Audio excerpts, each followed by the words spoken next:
A magnificent temple hidden in the mountains. A stance that dominates the climates. A castle for some, a home of lost sacred relics for others. Ottoman sultans visited there and they were all amazed. Newly discovered secret passages, unfound treasures, and the story of two monks following a dream. Why did this place exist? What happened inside that secret passages were made? The hand of time sometimes only arouses curiosity. Here is something like that. Sumela Monastery. A monastery. A monastery where monks retreated and devoted themselves to worship, but no one could fully learn what was going on inside. According to the legend that has been passed down for generations, two Christian monks who did not know each other and lived in distant lands saw Mary, the mother of Jesus, in their dreams at the same time. The icon, that is, the picture in which Mary holds the baby Jesus in her arms in her dreams, is where the Sumela Monastery is today. Thereupon, the monks who came to the monastery by sea, unaware of each other, met there, told each other about the dream they had, and were greatly surprised. This had to be a miracle from God. The picture of Mary holding Jesus in her arms is of great importance for Christianity. Because the person believed to have made this depiction is Saint Luke, who is known to have written one of the 4 chapters of the Bible. And when the monks go to the cave they saw in their dreams, they soon find the picture. In fact, they are not the first to find it. Local people encountered painting much earlier. When the local people find this picture made on a board, they first try to tear it apart, but they cannot. This time they try to burn it, but the fire does not work. Water won't take away this picture. They also give up and leave. Again, Virgin Mary appears in the monk's dreams and says, "Build me a church here." Thereupon, the monks set out to build the Sumela Monastery. Everything started very interesting. It is not easy, nor is it meaningful, to build a church on a mountainside far from everyone by carving out hard rocks, out of sight. But one of the most extraordinary structures of Christianity emerged 1,700 years ago, with the hands of these two men, according to belief, with an order that came in a dream. In fact, when it was first built, it was a church built only in mountain caves. But Sumela, which started to grow with the belief in its holiness, turned into one of the most important structures of the Christian world and became a pilgrimage center. The surrounding villagers also worked while this construction was being carried out. A handful of people, carrying them on their backs, first filled the holes so that a church could be built above. While construction continues, Barnabas, one of the two monks, slips and injures his finger. But at that moment something unexpected happens. Water dripping from above healed the injured finger. Maybe this water is sacred and a holy spring will be built there. The belief that the water around the monastery is sacred is also accepted by Muslims. The water of the flowing stream, believed to bring healing, gained even more value with the arrival of the Turks in Anatolia.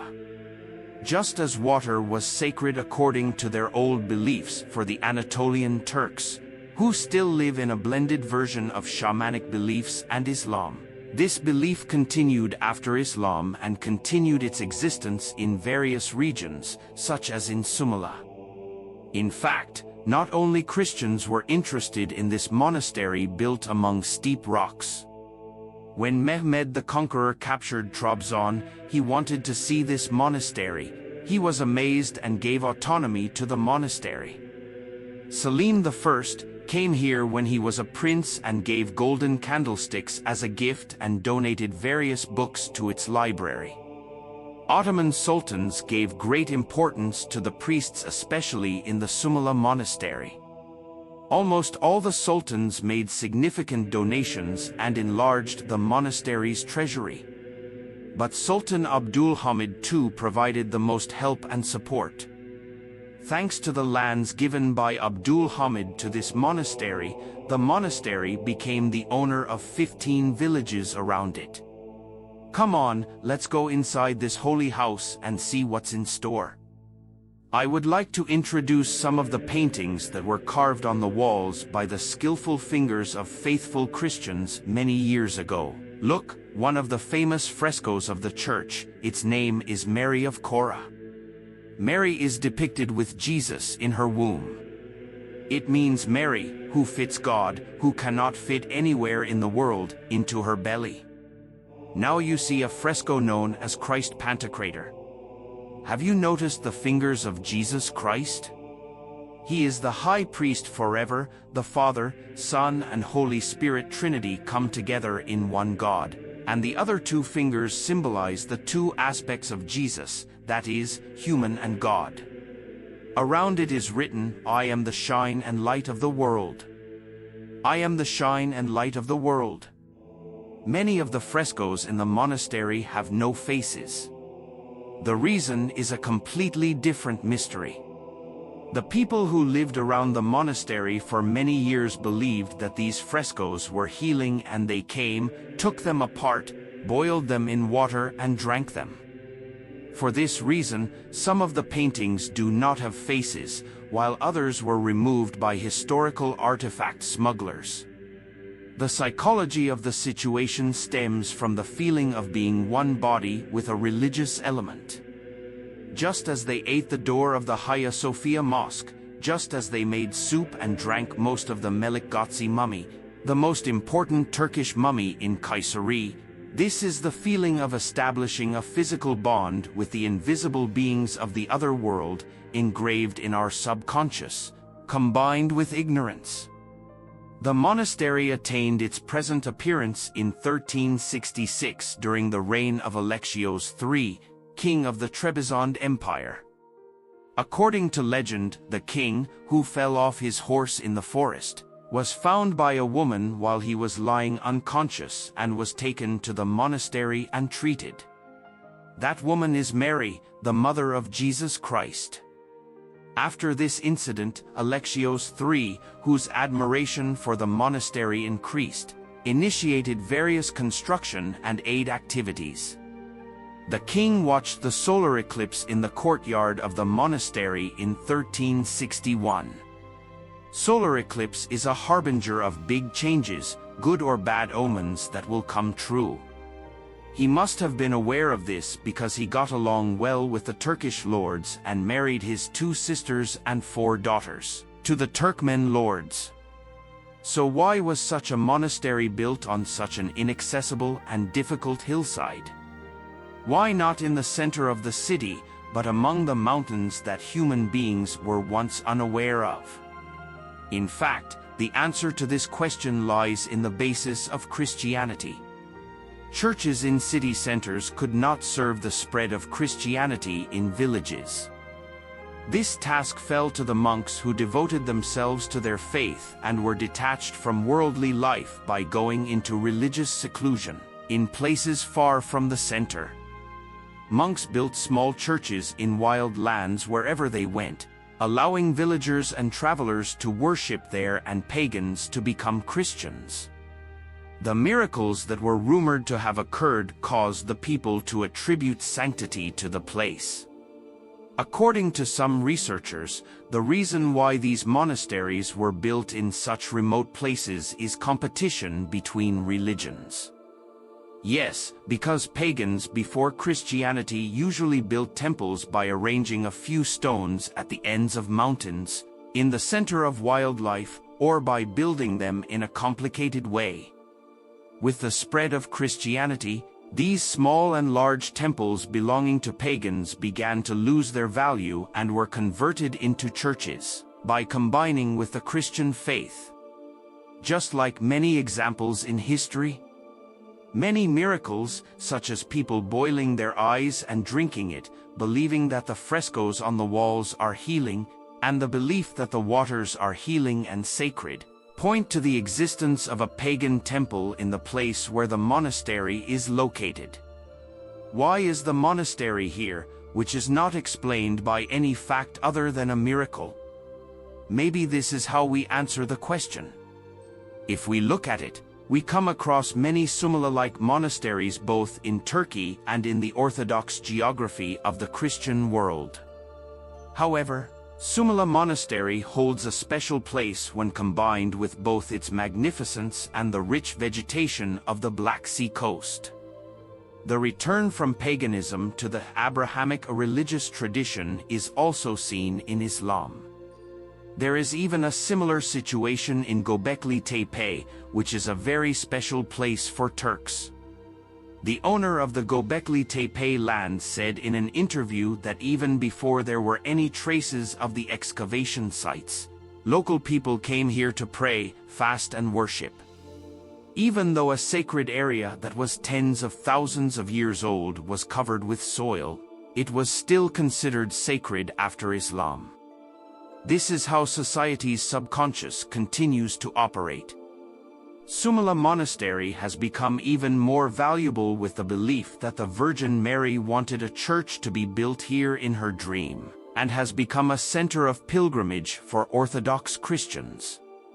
For this reason, the visitor flow is quite high. Of course, not every beautiful thing has a history full of glorious years. Date 1914 to 1918. The boots of Russian soldiers grown in Trabzon. The city was bombed and many civilians were killed by the Russians. Sumela Monastery is also among the targets of Russian soldiers, but not the building itself, but its contents. Unfortunately, the picture of Jesus and Mary drawn by Saint Luke, which was the most fundamental element in the establishment of the monastery, the gifts sent by the sultans and many valuable items were taken away by Russian soldiers between these dates. This robbery by the Russians is the worst incident that has happened since the monastery was founded. But even worse things were prepared by the priests themselves.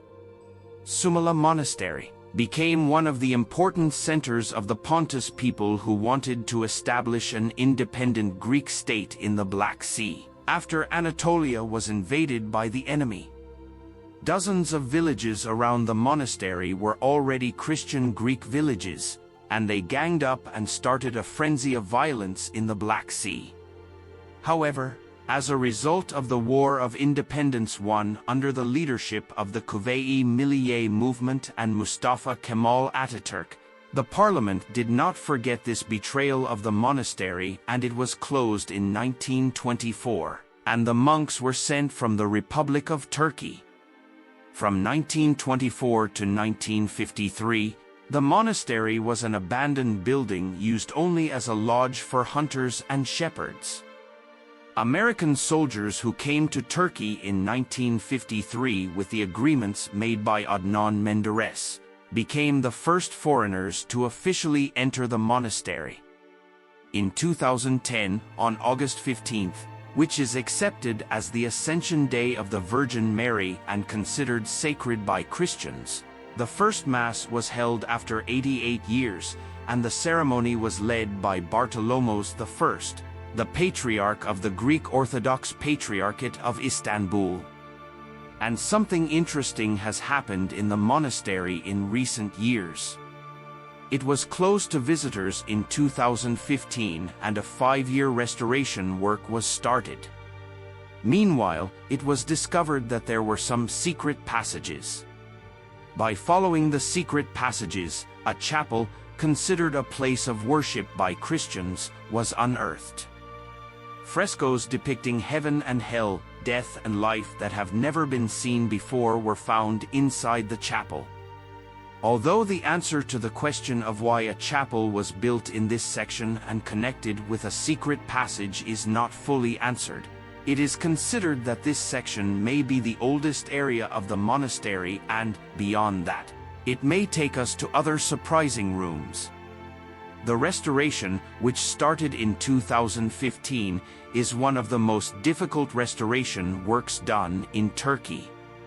Since there was a possibility that a 360-ton rock could fall on the monastery, this rock was fixed first. This job was possible thanks to the intense efforts of professionals, both summer and winter, hot and cold. Thank you to the entire team who tried to ensure our safety by climbing mountains with heavy equipment, in conditions where we would have difficulty even walking. In addition, ordeal rooms were unearthed during the restoration. Some were so narrow that even two people could not stand side by side. It is thought that in the ascetic chambers, monks held individual prayer sessions to purify themselves from their sins, repented and contemplated, and sometimes paid for their sins by inflicting pain on themselves. Sumela Monastery. At an altitude of 1,750 meters above sea level, the mighty temple that has the atmosphere of a castle has the climate under its feet. The mysterious Sumela Monastery, which is currently entrusted to us by the world and ancient humanity and receives 600,000 tourists a year, will continue to carry the white of winter and the green of spring with all its magnificence and mystery. Thanks for watching. Don't forget to like the video and subscribe.